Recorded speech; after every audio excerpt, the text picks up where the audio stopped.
कितनी अच्छी है, तू कितनी भोली है, तू प्यारी प्यारी है। क्या लगता है किसकी बात हो रही है? माँ की बात हो रही है। हेलो एंड वेलकम माय प्यारे प्यारे बच्चों, और आज मैं आपको पढ़ाने जा रही हूँ my mother at 66 by Kamala Das. This is the very first poem of your book Flamingo. So let's just begin. Okay, let's start. So बच्चों, let us understand a little about Kamala Das first of all. So Kamala Das was born in 1934 and she was born in Malabar, Kerala. She is also known by her pen name, that is Madhavi Kutti. And under her pen name, she has written so many novels and short stories. और साथ साथ इन्होंने poetry की भी 5 books लिखी हुई हैं. Okay, ये सब आप अपनी बुक में, आपके पास बुक है, आप उसमें पढ़ सकते हैं. I am just telling you in short. ठीक है. And one of the most important thing about Kamala Das is that she is known as a confessional poet. ठीक है, कमला दास जानी जाती है कन्फेशनल पोइट के नाम से.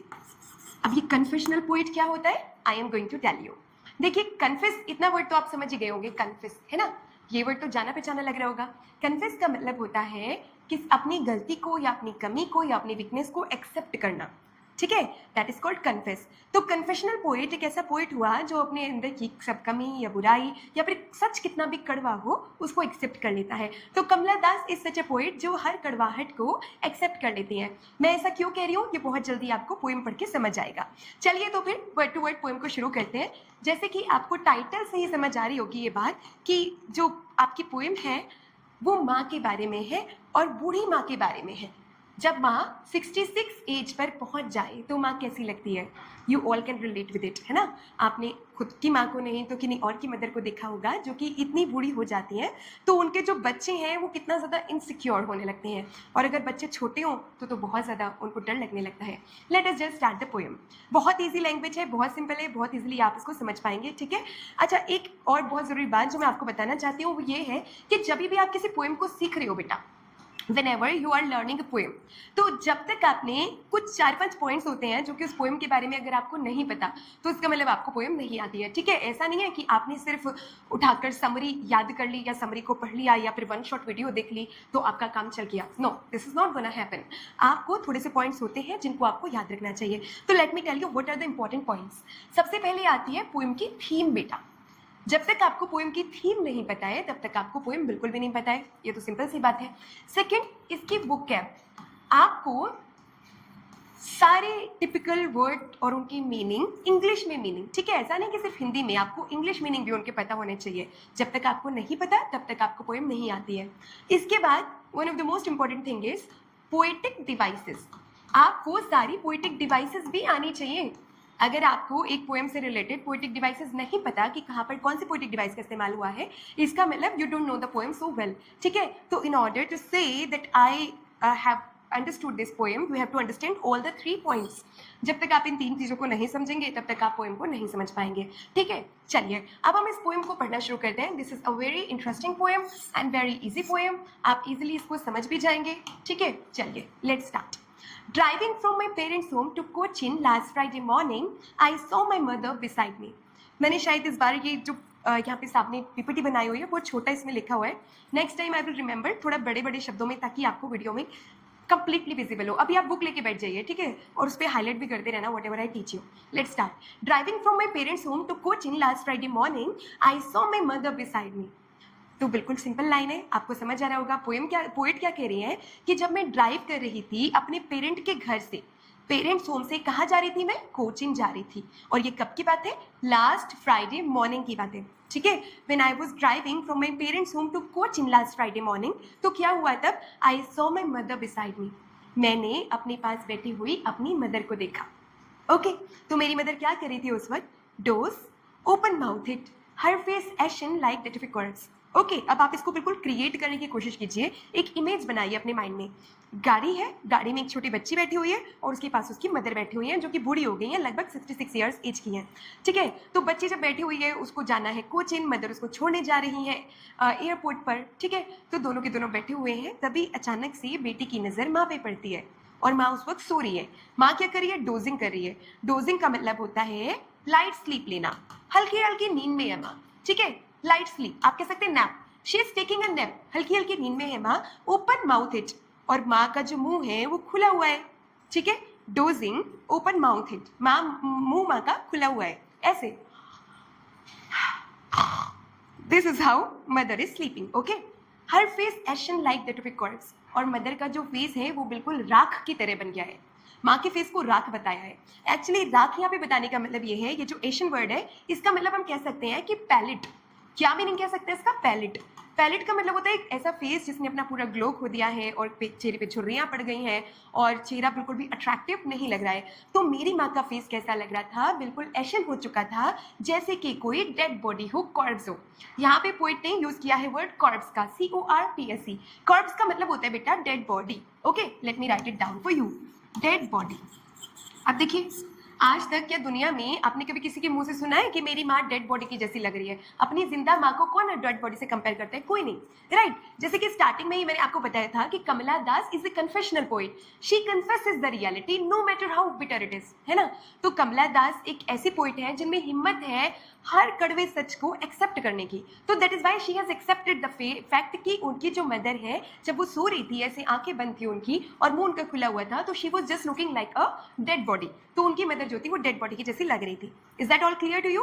अब देखिए एक चीज समझिए, यहाँ पर एक पोएटिक डिवाइस का इस्तेमाल हुआ है. माँ के फेस को कंपेयर किया है डेड बॉडी से, मदर का फेस डेड बॉडी से कंपेयर किया है, और साथ में कंपैरिजन वर्ड लाइक का इस्तेमाल किया है. Her face ashen like that of a corpse. तो यहाँ पर एक पोएटिक डिवाइस जिसको हम कहते हैं सिमिली बेटा, इसका इस्तेमाल हुआ है. सिमिली. सिमिली एक लिटरेरी डिवाइस है. ये तब यूज होती है जब दो चीजों को कंपेयर किया जाता है with the use of comparison word. Comparison word क्या होता है? जैसे लाइक, जैसे एज, ठीक है, ये सब कंपैरिजन वर्ड होते हैं. फॉर एग्जांपल, अगर हम कहें Zainab ma'am looks like a queen, Zainab ma'am को आपने क्वीन से कंपेयर कर दिया, ठीक है, Zainab ma'am looks like a queen, और आपने साथ में लाइक का इस्तेमाल भी किया. लाइक क्या है? कंपैरिजन वर्ड है. तो ये कहलाएगा आपका सिमिली. तो इसी तरीके से यहाँ पर सिमिली का इस्तेमाल किया गया है.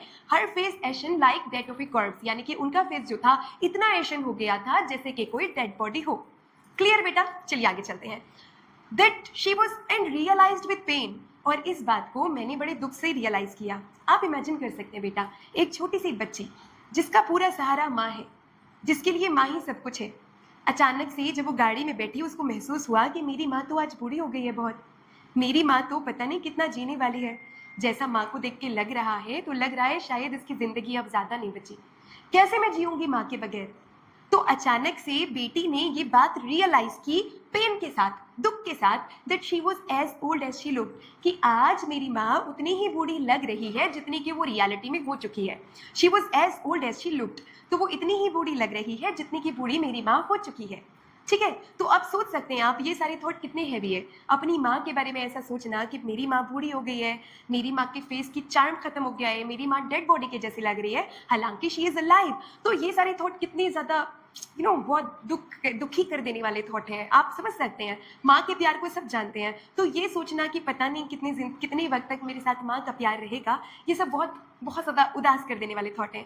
अब जब हमारे दिमाग में कभी ऐसी बात आती है, इतनी दुख वाली बात, तो we try to distract our mind, है ना? हम अपने दिमाग को डिस्ट्रैक्ट करने की कोशिश करते हैं. तो the same is something that poet also did. तो पोएट ने भी यही किया. देखिए आगे की लाइन में समझिए, फिर आगे क्या बोलती है?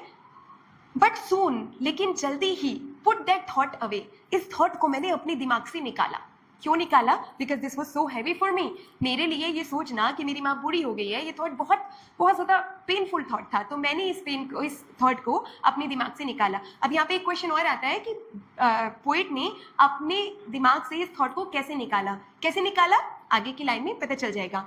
ठीक है, put that thought away and looked out at young trees sprinting. तो मैंने कैसे थॉट को बाहर निकाला? मैंने बाहर देखा, गाड़ी के बाहर देखा, खिड़की से बाहर झांका मैंने. तो खिड़की के बाहर मुझे क्या नजर आए? यंग ट्रीज, जवान पेड़ पौधे नजर आए. अंदर क्या था? बूढ़ी माँ थी. बाहर क्या है? जवान पेड़ पौधे. तो देखिए यहाँ पे how beautifully poet has made the contrast between the old and young. यहाँ पे बहुत सुंदर कॉन्ट्रास्ट बनाया है ओल्ड एंड यंग का, और साथ साथ पूरे लाइफ सर्कल को भी रिप्रेजेंट किया है. समझने की कोशिश करना, ठीक है? पहले से आपको मैं अवेयर कर रही हूँ कि these lines are very important, और यहाँ पे बहुत गहरी बात कही गई है, तो प्लीज स्टे फोकस. तो क्या करेंगे? Looked out at young trees sprinting. तो मैंने जल्दी से खिड़की के बाहर देखा जहाँ पे यंग ट्रीज थे, जवान पेड़ पौधे थे, और वो स्प्रिंटिंग कर रहे थे. स्प्रिंटिंग का मतलब होता है बेटा रनिंग फास्ट. स्प्रिंटिंग का मतलब रनिंग फास्ट. अब आप मुझे बताइए क्या पौधों से रनिंग करना आता है? क्या पौधे दौड़ते हैं? पता है मैंने बचपन में एक कविता पढ़ी थी, अगर पेड़ भी चलते होते कितने मजे हमारे होते, लेकिन पेड़ नहीं चलते यार। तो फिर पोइट ने क्यों लिखा है कि ट्रीज स्प्रिंटिंग? देखिए जब आप गाड़ी में बैठेंगे तो गाड़ी में आपको ऐसा लगता है जैसे पौधे चल रहे हैं। जब जंगल है सामने, जंगल में खूब सारे पेड़ हैं, तो ऐसा लगता है जैसे पेड़ भाग रहे हैं। असल में पेड़ नहीं भाग रहे होते, हमारी गाड़ी भाग रही होती है, राइट? तो हमको ऐसा लगता है कि पेड़ भाग रहे हैं। तो उसी सिनेरियो को यहाँ पे उन्होंने प्रेजेंट किया है कि यहाँ पे पर्सोनिफिकेशन का इस्तेमाल किया है। जब भी हम किसी नॉन लिविंग थिंग को ऐसे प्रेजेंट करते हैं जैसे कि वो लिविंग थिंग हो, तो वहां पर क्या होता है? पर्सोनिफिकेशन। जब मैंने गाड़ी के बाहर देखा तो मुझे नजर आए यंग ट्रीज, जवान पेड़ पौधे जो कि स्प्रिंटिंग कर रहे थे, यानी कि दौड़ लगा रहे थे। आगे मैंने देखा द मैरी चिल्ड्रन, खुशहाल बच्चे। मैरी का मतलब है बेटा हैप्पी। मैरी का मतलब क्या है? हैप्पी। जैसे आपकी जन्म माम रहती है ना हमेशा, हैप्पी हैप्पी, बिल्कुल ऐसी हैप्पी। तो आगे क्या बोला कि Mary children spilling out of their homes. तो जो खुशहाल बच्चे थे वो क्या कह रहे थे? Spilling out of their home.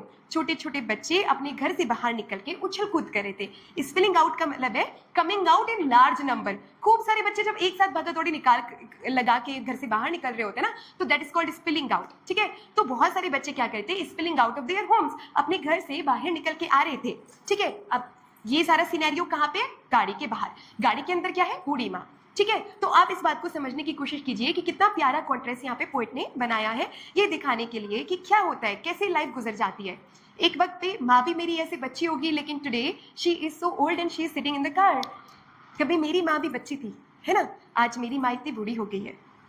अब समझिए इस बात को कि अंदर जो है वो बुढ़ापा प्रेजेंट किया गया है, अंदर का सिनेरियो जो है वो बहुत दुखी आ रहा है, बहुत ज्यादा पेनफुल है। तो the environment inside the car is very painful, very emotional, while the environment outside the car is so happy and so young.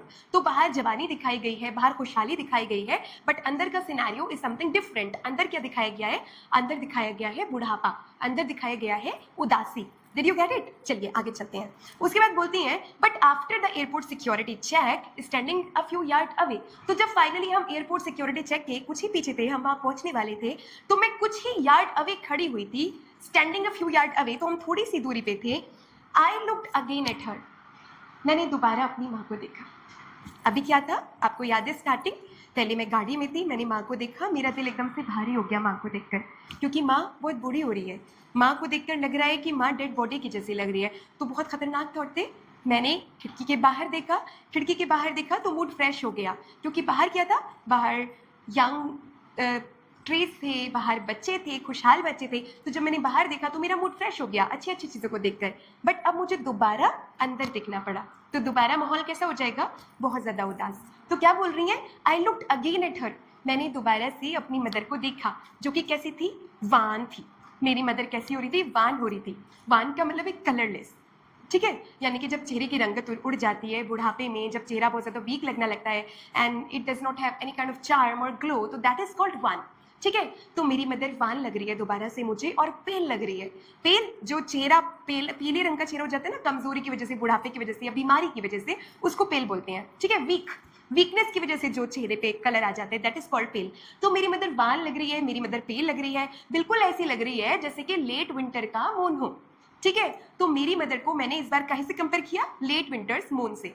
Late winter moon, अब देखिए यहाँ पे भी सिमिली है, ये तो आप समझ गए होंगे, पीछे पढ़ाया था। ठीक है, वान पेल, इस बार अपनी मदर को कंपेयर किया गया है लेट विंटर मून से, और देखिए कंपैरिजन वर्ड एज का इस्तेमाल किया है, तो यहाँ पे क्या है? सिमिली है। अब let us understand this. Winter, गुजरती हुई विंटर का जो चांद होता है बेटा, वो बहुत ज्यादा डल होता है। It does not have any kind of shine, it does not have any kind of charm, बिल्कुल अपनी चार्म को, अपनी ब्राइटनेस को खो देता है।